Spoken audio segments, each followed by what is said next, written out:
मिलत टाइम्स में आपका स्वागत है। मैं हूं आपके साथ मुनव्वर आलम। सुप्रीम कोर्ट का फैसला बाबरी मस्जिद के हक में ना आकर राम मंदिर के हक में आया है और इसी को लेकर जमीयत उलमा हिंद के सदर सैयद अरशद मदनी ने एक प्रेस रिलीज जारी किया है और इस प्रेस रिलीज के जरिए से उन्होंने हिंदुस्तान के लोगों से, खासकर मुसलमानों से अपील की है कि अमन शांति का माहौल बनाए रखें, मायूस ना हो और अल्लाह पर भरोसा रखें, मस्जिदों को आबाद करें।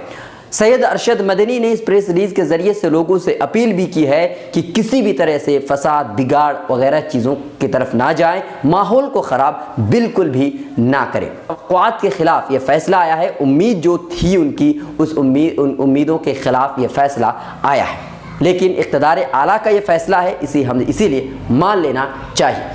सैयद अरशद मदनी ने इस प्रेस रिलीज के जरिए से लोगों से कहा कि जमीयत उलमा हिंद ने अपनी आखिरी हद तक हक के लिए लड़ाई लड़ते रही। हिंदुस्तान के मुमताज़ वकीलों से खिदमात भी ली और जो भी दस्तावेज सबूत थे सारी चीज़ों का तर्जुमा कराकर सुप्रीम कोर्ट के सामने पेश किया ताकि हकीकत और सबूतों के बुनियाद पर फैसला आए, लेकिन फैसला उम्मीद के बरखिलाफ आया।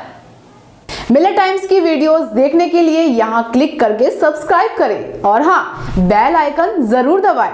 अगर फेसबुक पर देख रहे हैं तो पेज लाइक करें।